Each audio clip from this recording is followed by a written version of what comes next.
Regularly scheduled virtual meeting of the City of Elgin on Tuesday, August 4th, 2020 to order at 6 p.m.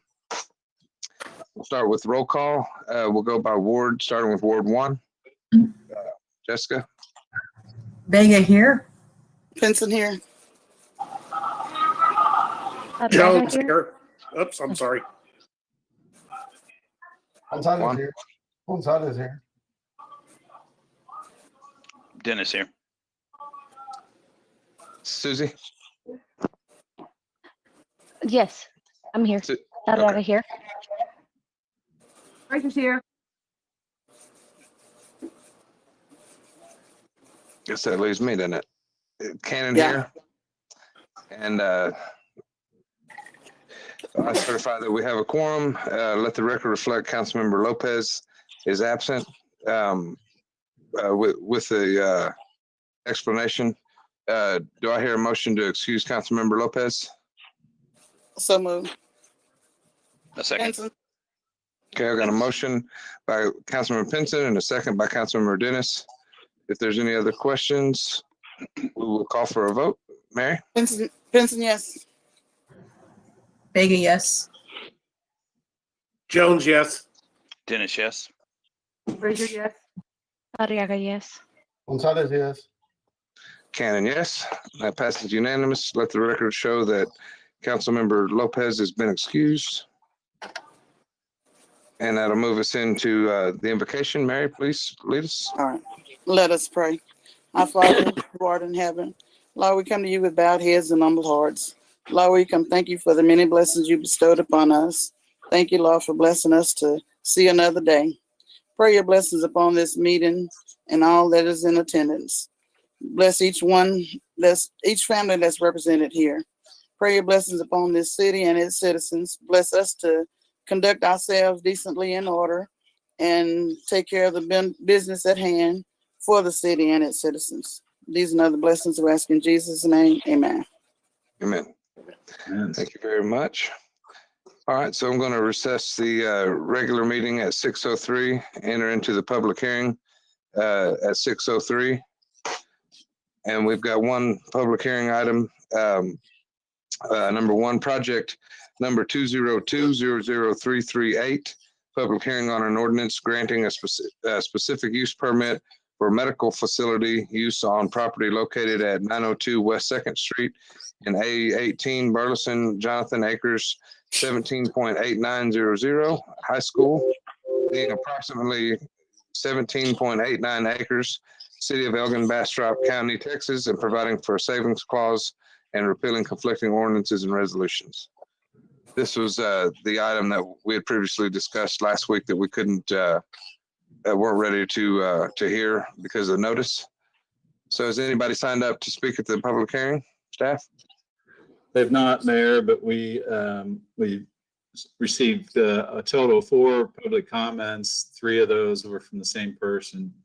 3 of those are in the packet of information, and the 4th one we received just this afternoon, but all 4 of those will be part of the formal record. Okay. All right. So if nobody is the staff have anything to add during the public hearing time? We do not, Mayor. Okay. If nobody's here to speak on that, we will close the public hearing at 6:04 and enter back into the regular meeting at the same time, bringing us to public comment. Has anybody signed up for public comment? No, sir. All right. Then on to the city manager's report, update on the coronavirus. Tom? Thank you, Mayor. This item, I don't have any specific update for council, but just again, as we've talked about before, I think until we get back to whatever the new normal will be, we'll continue to have this item on under the city manager's report, if only to provide an opportunity for the council to ask any questions or provide any comments about anything. We're staying at this modified threat level 4 and sent you an email or a memo about previously and share with the staff. Right now, we're planning on We'll reassess that on August 21st. And we'll stay in that for a couple of weeks, but operationally, we seem to be doing pretty good. But certainly not to a point yet where we're ready to open the buildings back up to the public. So we did one related item. We got some information that we're frankly still trying to track down the specifics of, but it's our understanding that the county is opening a COVID testing site here at the seat in Elgin.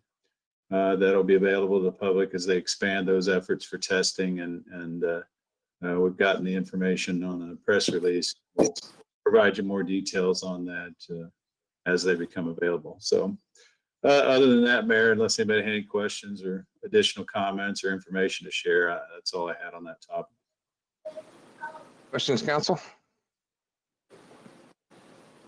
All right, then on to number 2, quarterly financial report. Yeah, I didn't see us. Charles, are you on there? I didn't see you yet.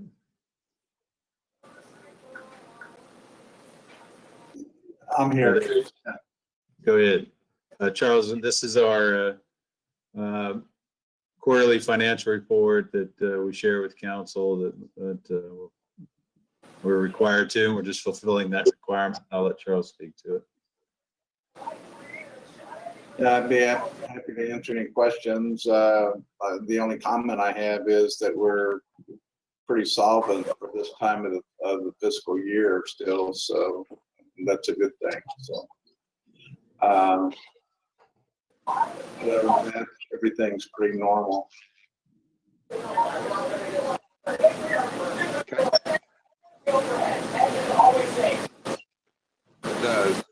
Not sure where all that feedback's coming from, but questions from council?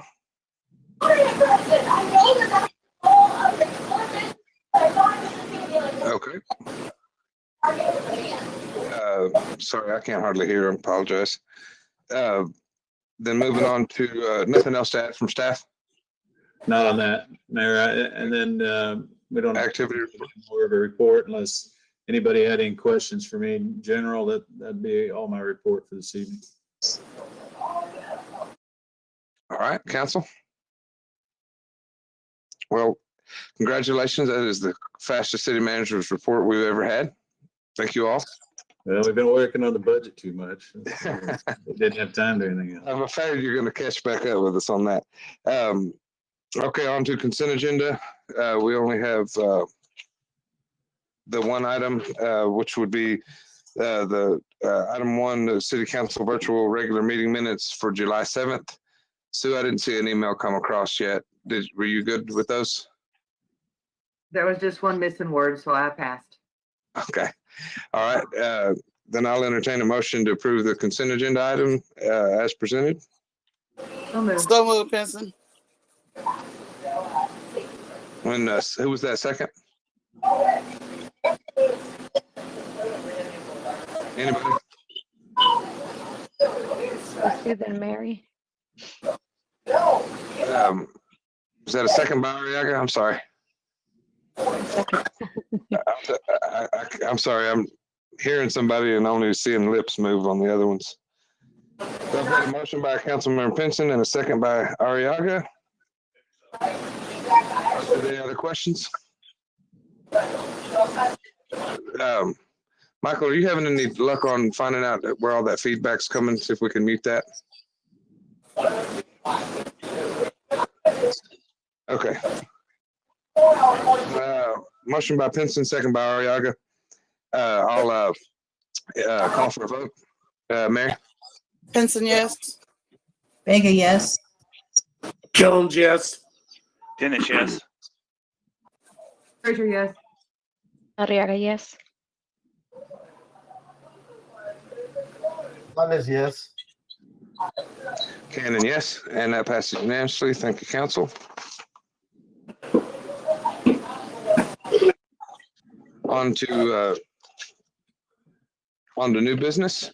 Item number 1, project number 202-00338, an ordinance granting a specific use permit for medical facility use on property located at 902 West Second Street in A18 Burleson, Jonathan, acre 17.8900, high school, being approximately 17.89 acres, City of Elgin, Bastrop County, Texas, providing for a savings clause and repealing conflicting ordinances and resolution.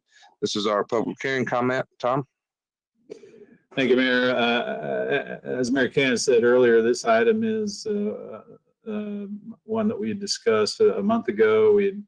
The school district and the facility owner had made a request for a special use permit because of problems with the posting of the public hearing that we just had. We had to delay this project for a month. It's a medical facility being built on the school property here at the corner of 10th and Lark Street. There's nothing really new to report that we talked about other than what we talked about before, other than the fact that they've proceeded with the project. The building's on site. Based on council's discussion previously, they made the decision to proceed at their own risk. I just would share with council that the Planning Commission, when they reviewed this and voted at their June 22nd meeting, they did make the 3 stipulations that the facility will only operate 8 to 5, Monday through Friday only. And there's no parking signs to be placed on the roadway in front of the school. Of course, that's really, I assume they meant they should purchase the no parking signs. That the city will have to install those. And the site plan would have this revision about a minimum of 55 parking spaces. So not really any other news, no changes, no new input from the staff on this item, Mayor. The only new information we got was the public comment we forwarded to you today that we received today. All right, questions, council? Okay, hearing none, I will call for a vote. I will entertain a motion to approve the project as presented via ordinance. So moved, Dennis. So moved. I got Second, a Jones. Got a motion by Dennis and a second by Jones. Any other Mr. questions? Mayor, Yes. as a reminder, if the council wants to bring those planning and zoning commission conditions forward, they'll have to bring it forward in their motion. Just as a reminder to the council. You just need to stipulate in the motion that the approval is subject to those additional conditions made by the Planning Commission. I so Okay. move with the stipulations from the Planning and Zoning Commission. Is your second friendly to that, Jones? Brad, is your? Yes, I second. Second. Okay. All right. Any questions, council? And we'll call for a vote. Forrest? Dennis, yes. Frazier, yes. Arriaga, yes. Gonzalez, yes. Okay. Kennedy, yes. Benson, yes. Vega, yes. Jones, yes. All right. And that passes unanimously. Thank you, council. Item number 2, resolution of the City of Elgin, Texas, approving a development and consent agreement with BASTROP Trinity Investors LLC, BTR Development Incorporated, Elgin Municipal Utility District Number 1 and Elgin Municipal Utility District Number 2, and making certain findings related thereto. Tom? Okay, Mayor, this too is an item that we had discussed before, and I'm prepared to go through the presentation we did before if that's council's preference, but truthfully, there's not really any new information to share relative to this project that we hadn't talked about at that meeting or subsequent to that. This is a development agreement. It's a consent and development agreement. It's labeled that, but it's not, it's really acknowledging the MUDs that were previously approved and are already created, which makes it a little bit different than our other projects. But other than that, it's we've reviewed this is the concept plan, the issues with access and the TIA. That aren't really any changes from what we discussed before, so. Is there I a guess question about I'll be glad to go through it, Mayor, if you want, or I respond to questions or suggestions. Let's do that. Is there any questions from the council? No. Everybody's good? All right, Yep. then. Yep. Everybody's good? Okay, so then I'll entertain a motion to approve the resolution as presented. Thank you. So moved, Benson. Second, Jones. Oh. Got a Oh, motion by Councilmember Pinson and a second by Councilmember Jones. Any other questions, council? All right, then I'll call for a vote. Mayor? Benson, yes. Vega, yes. Jones, yes. Dennis, yes. Frazier, yes. Arriaga, yes. Gonzalez, yes. Cannon, yes. That passes unanimously. Thank you, council. Thank you all for bearing with me on this motion of second business. It's just as aggravating for me as it is for y'all. Item number 3, resolution of the city of Elgin, Texas, approving and adopting the 2025 year capital improvement plan, a report on anticipated capital expenditures and projects for all municipal operations from October of 2020 through September of 2025, and providing for all related matters. Tom? Thank you, Mayor. This too is an item that we've reviewed on more than one occasion with the council.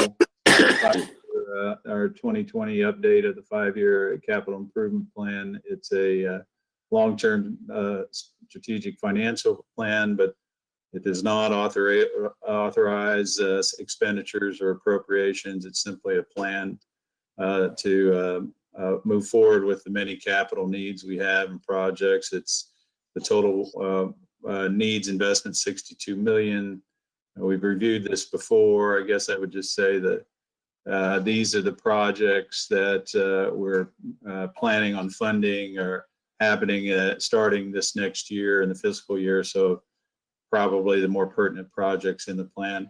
It's available online or for anybody that wants to get a copy. Again, same thing. We can go through the whole detailed thing again, but we've reviewed this a couple times with council. There's no substantial changes. This resolution is just to formally approve it for this year. Questions from the council? No? All right, hearing none, I'll entertain a motion to approve the resolution as presented. So moved, Vega. Second, Benson. Okay, I got a motion by Councilmember Vega and a second by Councilmember Pinson. Are there any other questions? And I will call for a vote. Vega? Vega, yes. Jones, yes. Dennis, yes. Frazier, yes. Arriaga, yes. Gonzalez, yes. Cannon, yes. Benson, yes. All right, that passes unanimous. Thank you very much, council. Thank you very much, staff. It was very good work. Exciting to see all that stuff. Item number 4, consider a resolution of the City Council of the City of Elgin, Texas, authorizing the execution of a lease with Capital Area Rural Transit Authority carts for 201 Central Avenue. Tom? Thank you, Mayor. This too is another item we've discussed on a number of previous occasions, and we're excited to say it's nudging forward to a groundbreaking here soon. Our carts transit station downtown. That'll be at the corner of the, I guess that's southwest corner of Avenue C and Central Avenue. If you recall, we had this on the agenda last time to approve the lease agreement. But excuse me, there are some procedural issues that carts folks asked for a delay, and so, but they're ready to approve it now. So this action tonight is simply to approve an agreement to allow them to use this city-owned property to build this facility. A reminder, part of it is not only that it's there'll be a transit station that we hope will be the start of a transit hub for a variety of uses, but also part of the deal is the carts is also building a park public restroom there, as you can see on this site plan, that the city has agreed to will maintain those restrooms in exchange for carts. We'll leave them open and available to the public virtually any time. So it also is going to help us address the need for permanent public restrooms in the downtown area. So we're excited that the project is moving forward. We've still got part of the deal on our end is we've still got to do a little work to extend sewer service to the property, but we've got that queued up as well. That's in our 5-year plan. We've been waiting for them to make a commitment on construction before we proceeded with our part of the deal, but it looks like that's ready to go. One quick question, and I apologize for asking it so late in the game here, but the part I noticed on the top of the diagram there, the existing fence, there's no existing fence. Is there going to be a fence there, or is that just a line separating the right of way there? Man, you're getting down to the details now. What, Amy, do you know the answer to Big of a that? deal. Amy, do you know the answer to that? Yes. At this time, that just delineates the edge of the property. In the overall development and the future park expansion, we will be addressing fencing, whether it's vegetative and how high, we're still figuring out. But ultimately, we will be addressing that between the city and carts. Okay. I figured it'd be that easy to answer. I guess, Mayor, just now that you said that made me think, technically, Amy, this is just the concept plan, right? It's not Yes, really it is. a site plan. I kind of realized that as I was asking it, so sorry about that. No, I think it's a good point. Even I wouldn't want anybody to have the impression that every one of these trees is going to be exactly in that place either. So that's an important distinction. This is their concept plan. It's not anything we've approved yet. So Okay. All right. Does council have any questions? Okay, then I'll entertain a motion to approve the resolution as presented with carts. So moved. Frazier, so Motion. Benson Motion by- second. Okay, who was the motion? Bracia. Frazier,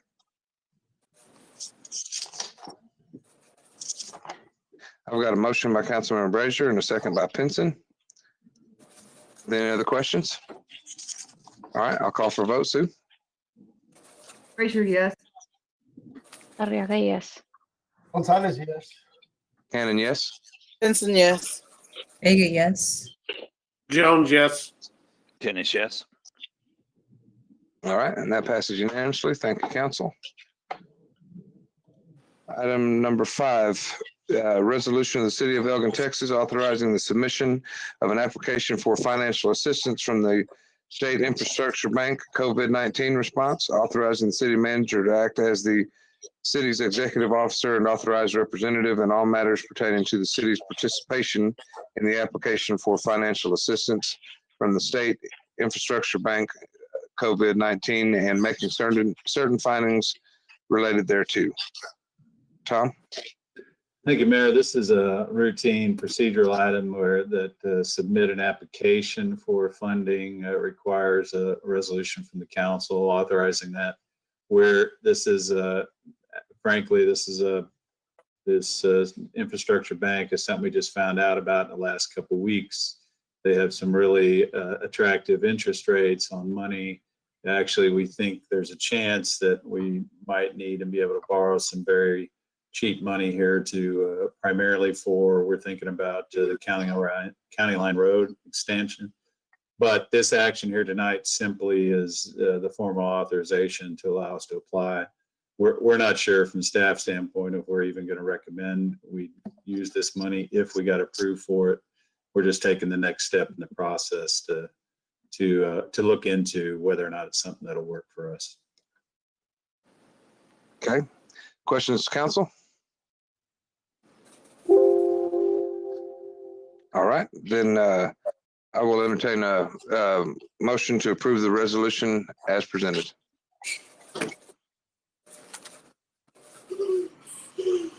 Dennis, so moved. Motion by Dennis, Frazier, second. That was Brazier or Vega? Frazier. Frazier. Sorry. Motion by Councilmember Dennis and a second by Brazier. If there's any other questions? All right, then I'll call for a vote for us. Dennis, yes. Frazier, yes. Arriaga, yes. Gonzalez, yes. Cannon, yes. Benson, yes. Vega, yes. Jones, yes. All right, that passes unanimously. Oh, sorry, Forrest. I guess you let it off, sorry. That passes unanimously. Thank you. Sorry. Item number 6, a resolution of the city of Elgin, Go ahead. What's that? I was gonna ask if I got to vote twice, so. Yeah.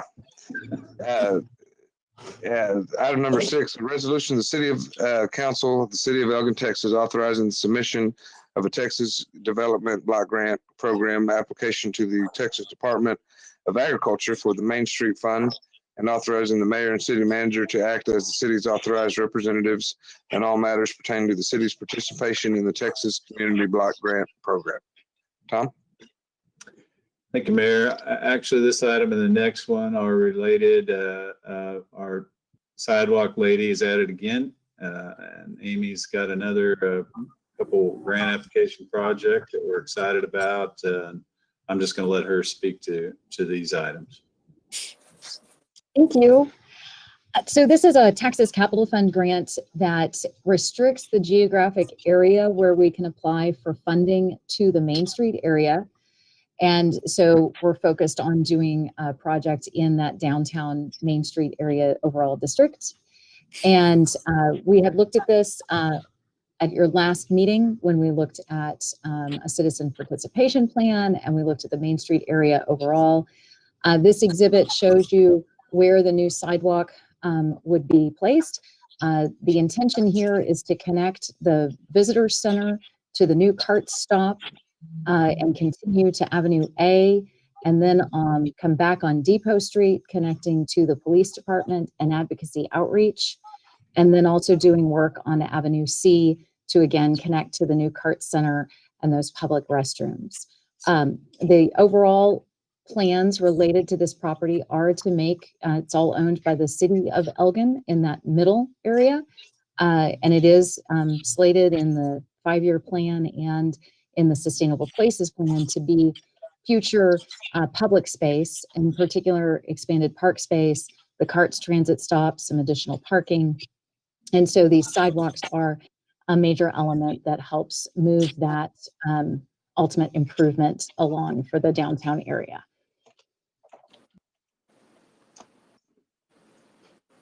So, Amy, this action tonight here is simply to authorize the application, right? We're not making a Yes, so commitment. the two documents are, one is authorizing the application for this project, and then the other document does declare a slum and blighted area for the overall Main Street area in the downtown.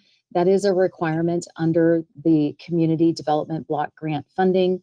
That is simply one of the things that a community has to do. In order to apply for the project, you have to declare that the geographic area is slum and blighted. Now, certainly in this area, with all these missing sidewalks and vacant lots and so on, that's an appropriate terminology to use, even though we may not want to say those sorts of things about our community. It does meet the requirement for the grant. And then what's the matching portion if we get funded, if we get approved? We would make a $75,000 match, and this is a $425,000 grant. The funds will cover everything, the engineering, the administration, and then the actual sidewalk construction. Our budget is laid out to accommodate all of those costs, with the city making just the $75,000 match. Thank you. Okay. Questions from the council? Okay. Looking good. Exciting stuff. If there's no questions, I'll call for a motion. I'll entertain a motion to approve the resolution as presented? So moved, So moved. Benson. Second, Vega. Got a motion by Councilmember Pinson and a second by Vega. Are there any other questions? Then we'll call for a vote. Mary? Benson, yes. Vega, yes. Jones, yes. Dennis, yes. Frazier, yes. Arriaga, yes. Gonzalez, Juan, did you say? yes. Okay. Gonzalez, yes. All right, Cannon, yes, and that passes unanimous. Thank you, council. Moving on to item number 7, resolution of the City Council of the City of Elgin, Texas, determining that an area of the city contains conditions which are determined detrimental to the public health, safety, and welfare of the community and constitutes a blighted area. Staff?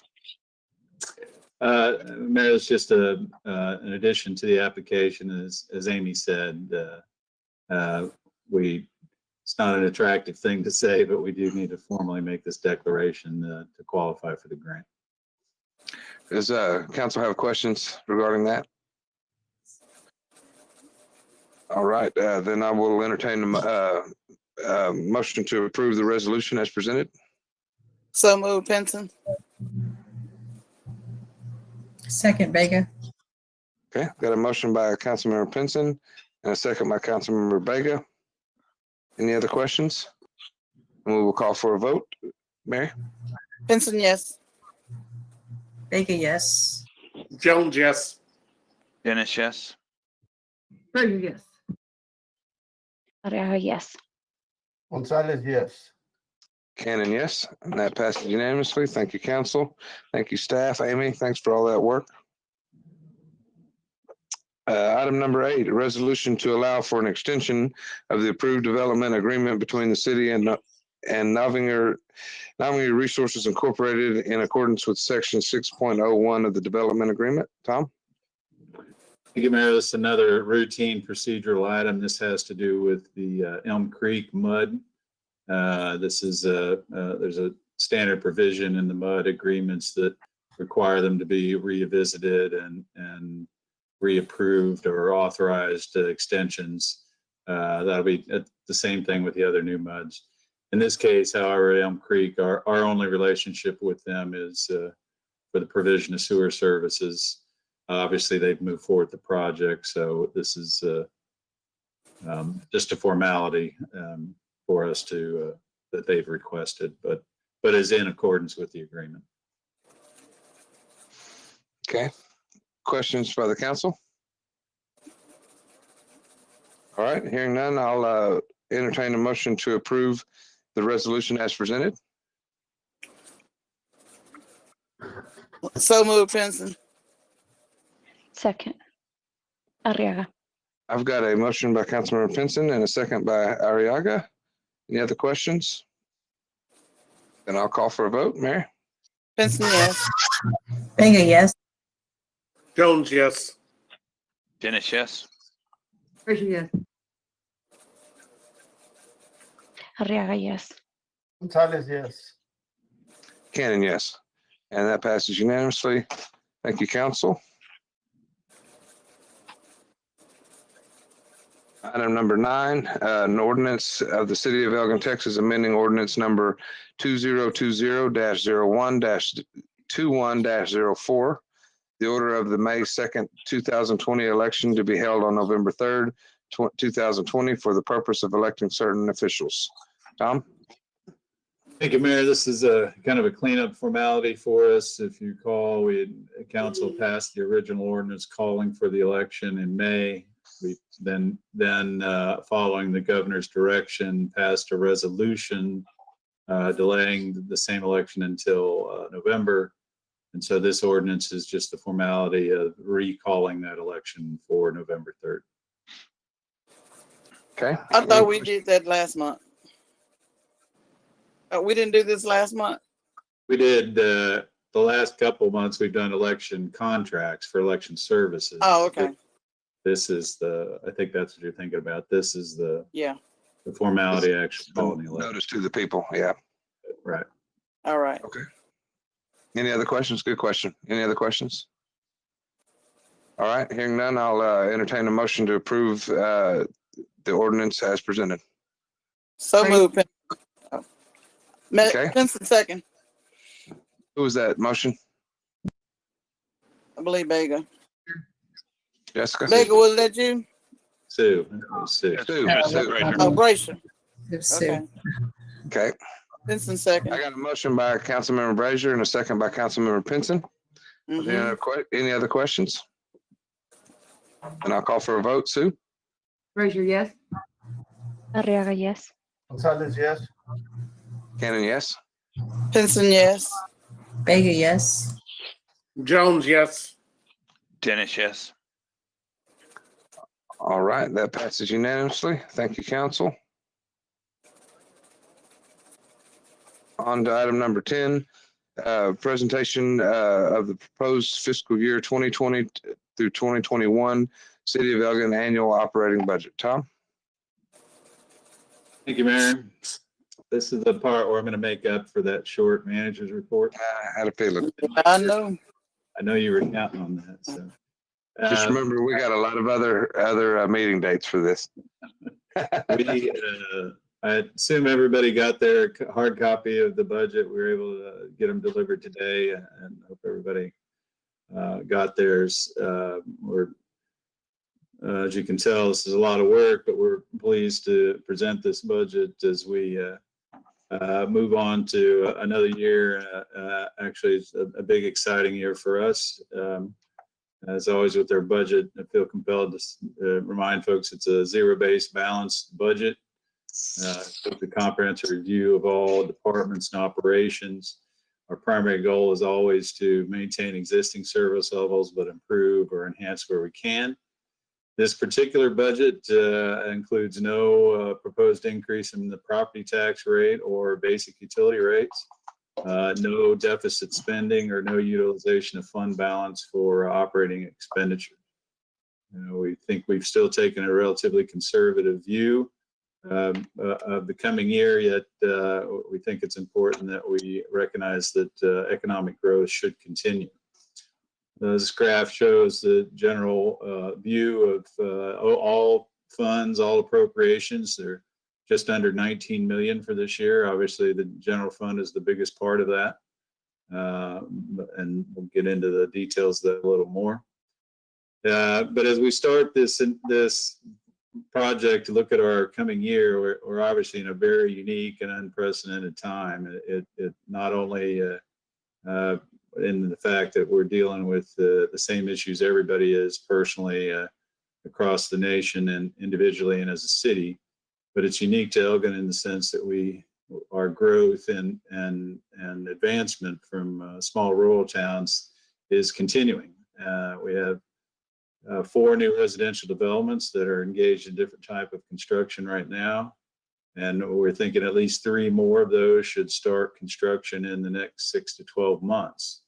So I think what's important about that is to recognize that as a city that growth's been talked about for a while in Elgin and has been anticipated at different times, I think, in its history. But the fact that construction is starting shows that growth is here now. That we're certainly not going to build the 8,000 homes, but these projects we're talking about alone by themselves, if nothing else ever gets built, they'll result in almost 4,000 homes just out of these 7 projects, which, as we know, would double the size of the town just by itself. Now, as we look at the budget, I think it's worth pausing to recognize that the city's faced a number of challenges this budget development time in the past, in the recent past, with operating deficits in the general fund, development services.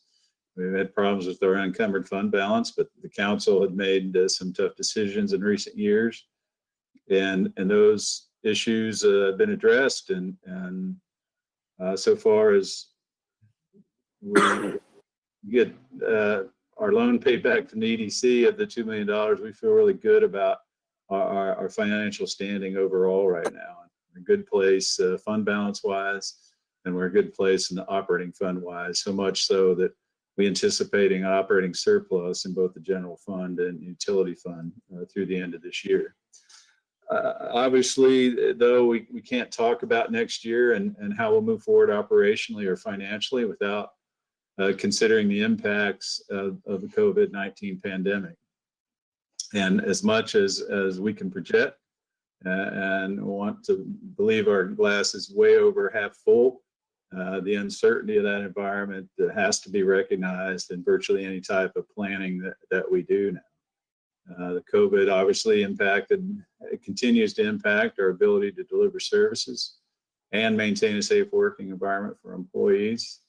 I'm satisfied that the council and staff worked well together, have so far worked well together from the onset of the pandemic to as best we can to keep the city open, to keep people safe, and to keep our employees safe. And frankly, based on the response that we've received from our citizenry, employees, the business community, I think as a city, we've generally met those expectations. I mean, there's certainly frustrations at different levels, but at least the feedback we've gotten so far is I think most people believe the city's done what they can and are acting responsibly through this event. So we'll continue to monitor that very closely as we have been, and we'll have to strike the balance between trying to move progressively forward with the issues that we have to deal with as a growing community. At the same time, we're not going to get in a hurry or force anything. We'll continue to monitor and keep the priority of safety for our staff and our residents as best we can. But ironically, as we're going to talk about here in a minute, financially, not only has the city not really experienced any financial adversity, the operational part of the city, we've actually seemed to have derived some benefits, indirect benefits from this event. This graph shows the basic division of our general fund revenues. We start with the money, obviously, that we take in, and as you might imagine, over half of all general fund revenues, which support the basic services, come from taxes, from property tax and sales tax. Property tax, as we know, provides the basic foundation for all essential city services. It's historically, for all cities, always been the financial foundation, and it's because it's such a solid source of revenue is why it's dependent on that way. This budget that's being proposed is predicated on maintaining the existing property tax rate. Once again, I think this is 5 years now in a row that we've maintained the same property tax rate. But we are assuming some growth in the value in the taxable valuation due to growth and development and other projects that we think are coming online next year. However, we are faced with a couple of challenges as far as understanding and frankly addressing the requirements of the Texas Property Tax Reform and Transparency Act that was approved last year. We're limited as one of the bigger issues moving forward for cities, although we're not as limited because our sales and property tax don't combine to as much as $15 million. So some more restrictive requirements of that act don't apply to the city of Elgin. But we are limited by the 8% limit, or we're forced to go to a voter approval. As you may recall, it used to be if you exceeded 8% increase, then it was subject to, they used to call, they don't even call it the rollback rate anymore, but it was subject to a petition that could force it on the ballot and then people could vote on it. Now, if you exceed the 8%, the city's mandated to have its own election. So fortunately, although we could use the resources, and certainly this is a time where we need the resources, we think that we can stay under, our plan is, I should say, is to stay under that 8% number so that we don't have to have an election. But unfortunately, as of today, Charles is still working on it today, and it's, if you thought the tax rate system before was confusing, it's really crazy now, and we're having great difficulty in understanding some of the numbers, and we're getting information late from the appraisal district. So exactly what that tax rate will be is we're not prepared to say this evening or in this budget. Our commitment is to keep it at the same rate. Hopefully we can keep it at the same rate and it will not exceed the 8% limit. But if we're going to go over the 8%, then it'll be our recommendation to shave that rate back so that we don't, and that way it won't trigger the election. As always, whenever we talk about property tax or any taxes, and this is tied to the next item I'm going to talk about, is I always think it's important for people to understand, frankly, if they have high taxes living in the city of Elgin, it's not due to the city of Elgin. We still get less than a quarter of every dollar in property tax paid by city of Elgin residents. And one thing that I think it's important to continue to say that if for those of us who pay property taxes in the city of Elgin, we pay more to Bastrop County than we do to the city of Elgin.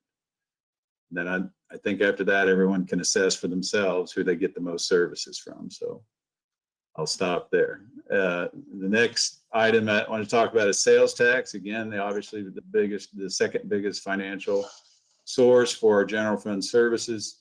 Again, just to review some routine items that the state of Texas imposes a 6 1/4 sales tax. The city of Elgin has a 2% additional tax to get to the 8 1/4. But of that 2%, Bastrop County again receives a 0.5%, and the EZC receives a 0.5%. So just pause right there again to remember that out of that 8 1/4% we pay at Walmart for city operations, the city only receives 1% of that.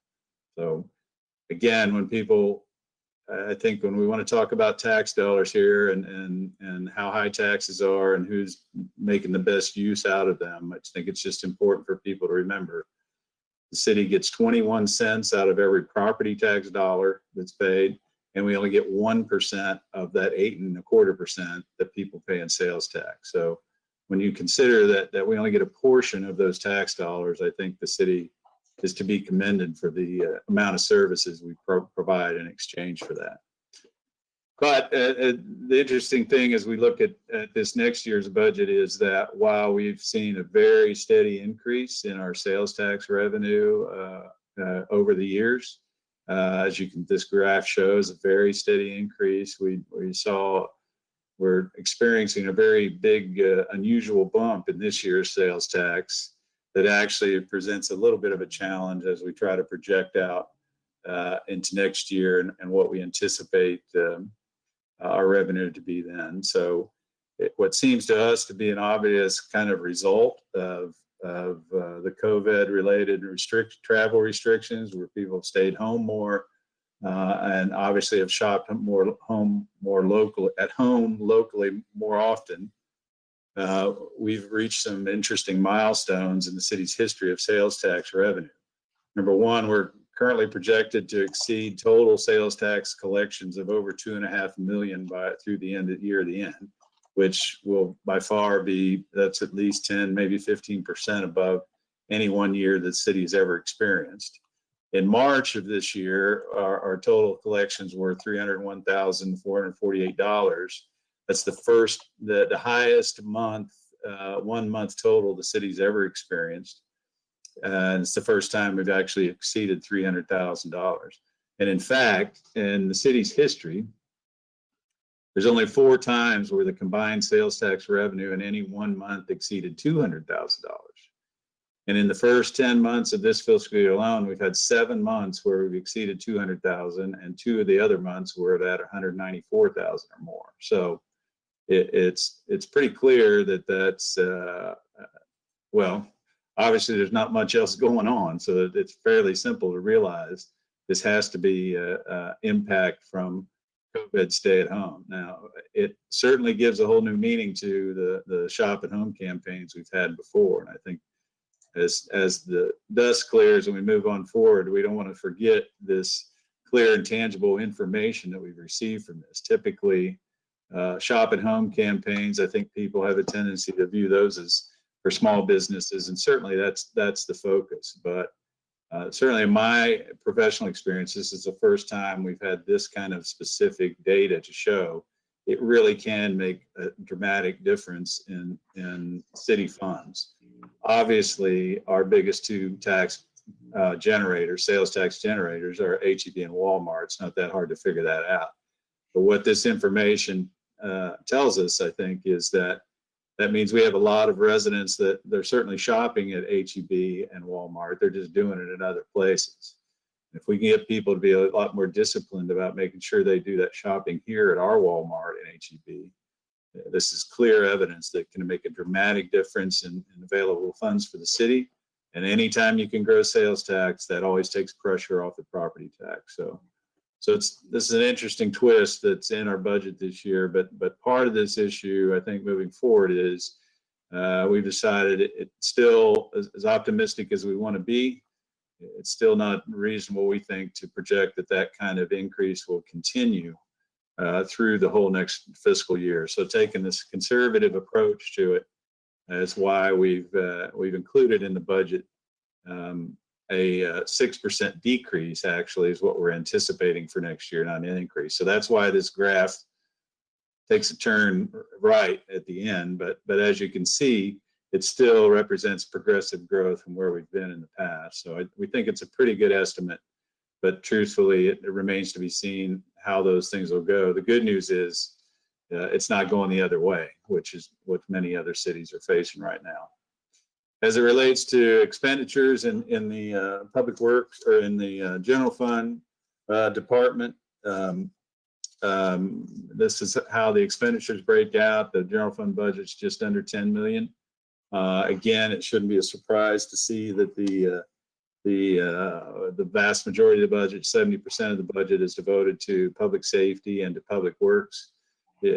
Remember, though, that since we've reorganized public works, that includes streets, sanitation, parks and ground maintenance, and building facility maintenance. So that's why their piece of the pie is a lot bigger. We've combined a couple departments in recent years in that regard.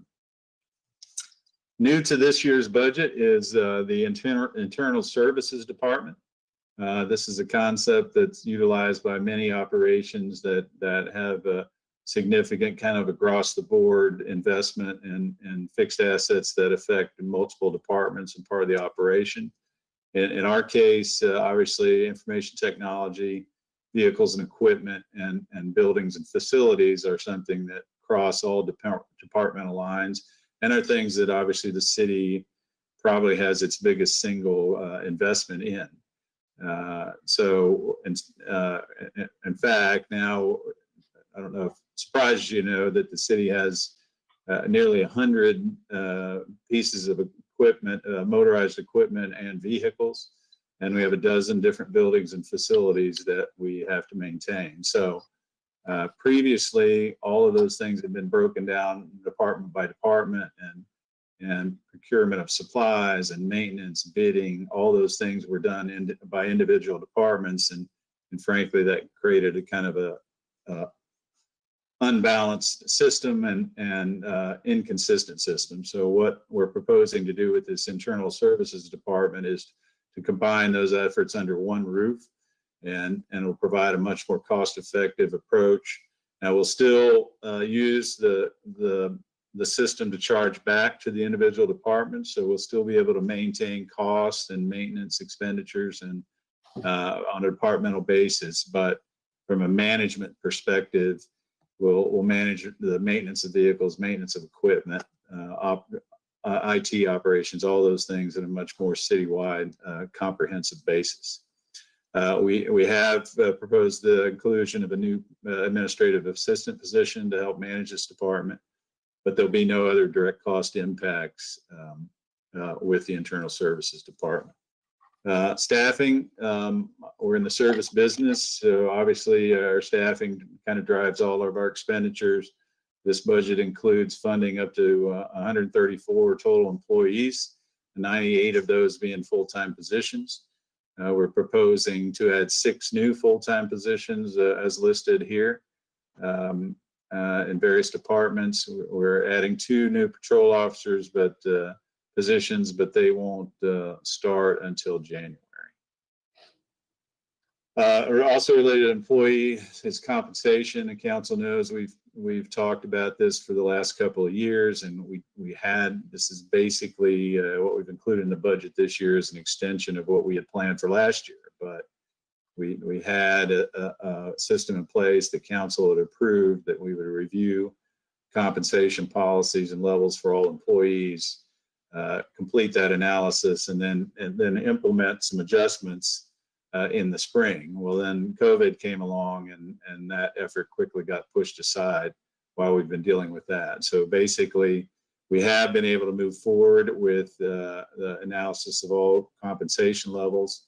That part has been completed, but we wanted to review that information with the council before we specifically included it in the budget or assigned it to any individual position. So at this point, we've included in the budget a set aside of approximately $200,000, which will fund all of these increases.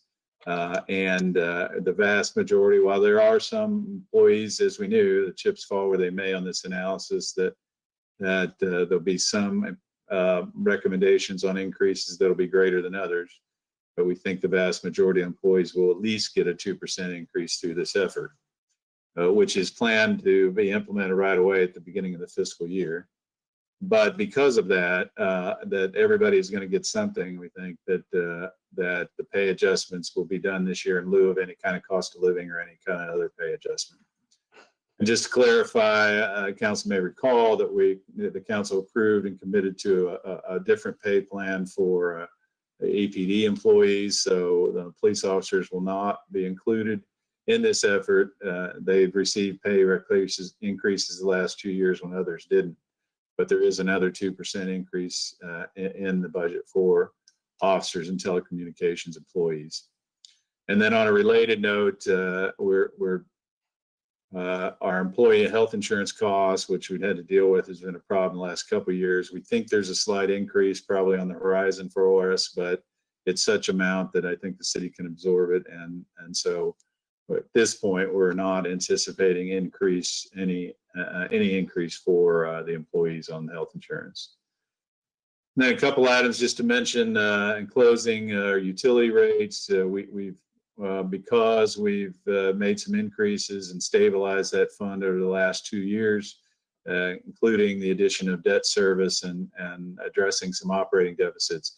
It's never that the utility fund was ever had any deficit issues like we did in the general fund, because the utility fund generally has always made money for us. But we did have a situation where it wasn't covering its cost on an operating basis, so we made some adjustments in those rates.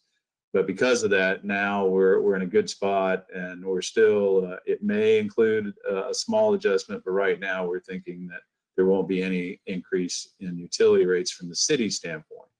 However, waste management, as you may recall, those of you who were on council a few years ago when we redid their contract, their contract gives them, rather than make a big jump in any 1 year, we agreed to allow them to make incremental increases of up to 2.85%. And so they've notified us recently that there'll be increase in their rates by that amount, and we'll be passing those on to our customers. And then finally, I wanted to mention that that even though we have some major projects on the horizon, the expansion of the wastewater treatment plant, the extension of our wastewater system down FM 1704, and possibly starting the first phase of the County Line Road improvements. Those are all projects that are pending, but we have not made any final decisions about financing or debt. So there's no funding included in the budget relative to those items. They'll be determined as we move forward with those projects. I just wanted to mention a couple things that we've, in closing, that obviously this this document, as you can see, takes a whole lot of work and a big effort, and it's supported by the staff. But obviously, and I think clearly, given where we were when we started, where this administration started, and where we are today, we've made huge advancements in the budgeting process. the budget document itself. And while we've got a lot of support from staff, a lot of effort, obviously Charles Cunningham has been the primary leader in getting that effort done, and has put a lot of work into it. And I just want to acknowledge that for the council. I'm sure all of you already know that, because this document, I'm sure you're thinking that it seems to be way more intelligent than what Tom could probably produce. So you're probably right about that. And so I just want to acknowledge Charles's effort. And I'll just put him on the spot and say, is there anything I forgot there, Charles, you'd like to add before we wrap up? I think you covered most of it. I would just like, as a procedural matter, once I have figured out what they don't call it the rollback rate or the effective tax rate anymore. They call it the no tax rate, no new revenue increase, and the voter approved rate. So those calculations are a lot more extensive than what I was used to. We kind of got used to in the last couple of years, just keeping with the same tax rate, even though it was above the rollback rate. There weren't moves for petitions to do an election. This year is quite different in that if we do go over what is the old rollback rate, but called the value, the voter approval rate, you have to have an election. So once I know exactly what those rates are, then we're going to have set up some public hearings to go over those. So I'll try to get those by the end of the week. Once that information is provided, I think we need some council action to set hearing dates for both the first public hearing and the second public hearing on those. So we'll have to have a meeting before too long to officially set those hearing dates. So, and then we'll have to make a decision on how far you want to go as far as trying to maintain the integrity of the budget as presented, or cut back on it in order to get under the cap for the voter approval rate.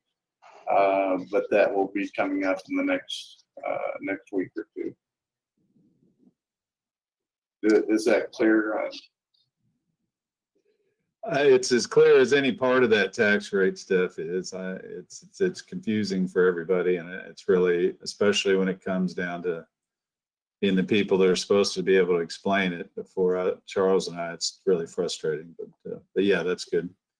I did want to add one comment at the end, though, that we, as we thought about the budget this year and contemplated moving forward in different ways, the only real thing I could think of that during the year that we've talked about a little bit from a council perspective, a way we might upgrade operations was the issue about whether or not the city needs to be even more active than what we are on social media right now. Personally, I think we do a really good job. I think we do a good job of for an operation of our size, for what the expectation should be from an operation our size. We have a great website, and we provide a lot of electronic information, but we don't invest the resources to monitor that constantly. And the truth is, I'm satisfied that we're really doing all we literally can do right now in that regard. And in fact, we've probably got by here a couple of years where we've kind of played over our head a little bit. I think all you know, when Natalie worked for us before she left, she's an individual whose expertise from an IT standpoint was frankly way above her pay grade, and the city really benefited from that. And then we've gone through a period where most of this year, Amy Miller, we've been able to tap into her expertise from a PIO standpoint to to our great benefit, but that's mainly because of COVID and her reassignment in that regard. But here pretty soon, she's going to go back to her real job with the city and won't be available to do that. So just keeping up with what we're doing social media wise will be a bit of a challenge, but we certainly can't really do more and with existing resources. So that's the one thing I guess that's the only thing I thought of that council members had mentioned during the year, that if we want to do that, we want to make more of a presence that way, then we need to. That's definitely something we'll have to talk about in this process, because that there's nothing in the proposed budget that would address that. So with that, I just want to mention real quick our schedule, our tentative schedule, which is even frankly a little more tentative than usual, as what Charles said, for two reasons. One, what Charles said, that we're still needing to get the information together for the property tax rate. But secondly, in a big way, to be able to review the compensation plan as well. Our thinking from the staff standpoint was it might be more effective for us to do small group meetings with the council. And we might break that down and do more meetings, but with smaller groups, so we can kind of go into detail about the compensation analysis. And if so, you might think about that if you're interested in that. And we may not have to do as many budget workshops as council. The council's been with me since the beginning, knows every year we try to schedule 3 workshops, but we never do 3 workshops. We usually a lot of times do it with just 1 or maybe 2, but we try to schedule these, keep this to a Tuesday schedule. And of course we've got to get this done by the end of September. So I think the biggest, as Charles was just saying, once we get the schedule figured out for the tax rate, then we'll be back in touch. But these dates I'm showing here are what's on the calendar, and of course the 1st and 15th are our regular meeting. But I would just pencil these dates in right now. I don't know. We're probably going to have to change them up a little bit as we go forward. So with that, Mayor, that's all I have on the budget. And I know it's a lot to take in. I don't know if anyone has any questions tonight about it, but as we've done in the past, I'd encourage you to. You don't have to wait for the budget work session or these meetings to ask any questions or request additional information.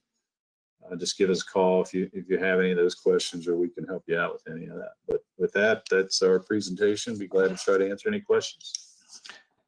Council, we know we all just received the hard copy of the budget tonight. So knowing you haven't had any time to review it, are there any questions about the presentation y'all have right now? There was if you detected a hint of we're making really good time in my voice, that you were correct. Correct me on that. But no, is there any questions so far with anything Tom said? When does our contract end with waste management? I'm just curious. And what's the percentage of the increase? I don't remember right off the top of my head. I'm pretty sure we did a 7-year contract with them. Does that ring a bell, Mayor? I thought it was 7. So we're probably 7, yeah. 2 It years. sounds about right. And it's going to go up in increments. Right. 5 with the possibility of extensions for another 5, actually. 5 more after we're 2 in, right? I think that's right. We want to extend it. Yeah. That's right. And that, Susie, it's I think the provision in the contract, Charles, I don't know if you read it, it's a CPI increase or 2.85. I think they get to choose whichever one. Right, I did remember it was a progressive. 2 to 5%. I'm sorry, Charles, say that again. It's a range from no less than 2, but no more than 5. But Okay. it's according to the CPI. Which means 5% every year, probably. So for the residential is 2.85, for the commercial is 2.91. But that's in the sanitation portion of the budget. There's a new schedule for rate schedule for both residential and commercial. That was a big pill to swallow for me, entering into a 7-year contract. However, what was it, the 3 years with two 1-year extensions and all that, the increases were always a lot higher. So that was the hill we had to climb. But I think that's pretty much how those contracts are going now, right? 7 years with a predetermined CPI. Obviously, especially with landfill costs and all that those guys in that business have to make such a massive investment that, they need you to, if you're going to get a reasonable rate, you have to make a long-term commitment. Yeah, and those increases were livable. Seeing how we were pretty flat for about 30 years, if you will. Yep. Yeah, it's on page 62 if anybody wants to look at it now. Okay. Okay, thank you. Good reminder there, Susie. Any other questions, council? Oh, Mary? Yeah, I hadn't forgotten. All right, so we don't need to vote on that one. So everybody can put their masks on real quick. What do we do, Michael? Just put our masks on, stand still. We don't have to smile. We don't have to smile. Nobody's got to smile. you won't know. Oh, okay. Well, how do I do that? End show. Brad, really? Is it this one? Oh no, I don't want to leave the meeting. I feel like a ninja. Yeah. I'm used to seeing myself in it. What does yours say? You want control, Michael? One town, one team, one family. Oh, that's an Elgin. I want one of those. I should have gave you. I got some. I should have gave all of y'all one so we could match. Sorry. Yeah. Well, I've given you control. You got it.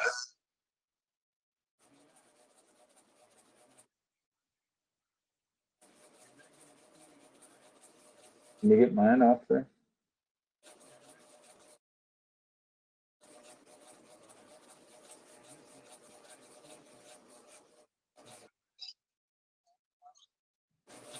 Oh, wait a minute. There, is that better?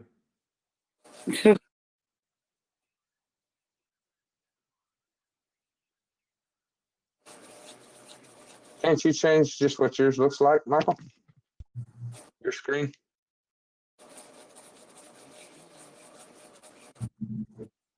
Hell, Forrest, you always got a solution. What do we do? Just stop sharing or click screen so it goes off.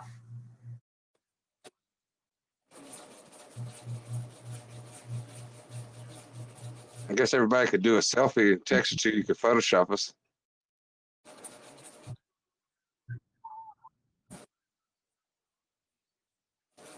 What, you already got it? I wasn't smiling.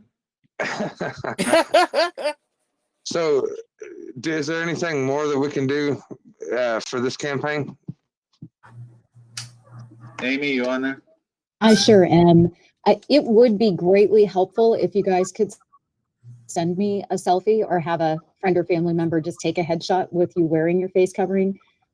We are going to be doing, as you can imagine, we'll be encouraging folks to wear face coverings for the foreseeable future. So some different friendly faces would be great to help spice up the online content. Okay. And Cool. I noticed that there are some cute dogs attending the meeting too. Maybe they want to wear a face covering and help us with our promotion. It's her birthday today. Yeah. Whose birthday? See? But Amy? furry friends, they can help Well, us happy too. birthday. Green. Happy birthday. I haven't been on Facebook much today, so I didn't know that. All right. Are there any announcements before we go? Just wanted to mention I hope we got we look like we're still doing the Circle Brew groundbreaking on August 21st. we've heard from a few of you. I hope that works. Oh man, Sue, that's a pretty little doggy. Y'all look like twins. It just needs glasses. Make sure you knew who said that, Sue. Chris. Anyway, we're gonna do, we think we can do the Circle Brew and have everybody wear masks and do social distancing. And so it's not, I assume all of you caught that. It's not, we can't really advertise it as a public event because we can't, hopefully when they're done, they have their big grand opening. That's when everybody will want to come anyway. But we do want to recognize this groundbreaking. So I'll give you more details on it, but Friday the 21st is what we're thinking about. The other part is if it doesn't work for a lot of us, I think we still got a chance to change that around if you have a preference. So either way, if you can let me or Amelia know about your availability, that'd be good. We want to do our best to get everybody there. Okay. I guess that's the only announcement I had, Mayor, unless Amy's got any. Amy? Yeah, I can't think of anything myself. I'm sure there's something, but okay. Well, very good pace tonight. I appreciate all of y'all, and gonna close this meeting at 7:16 p.m. Thank you very much, Council. Mayor. Thank you. All right. See y'all. Good night.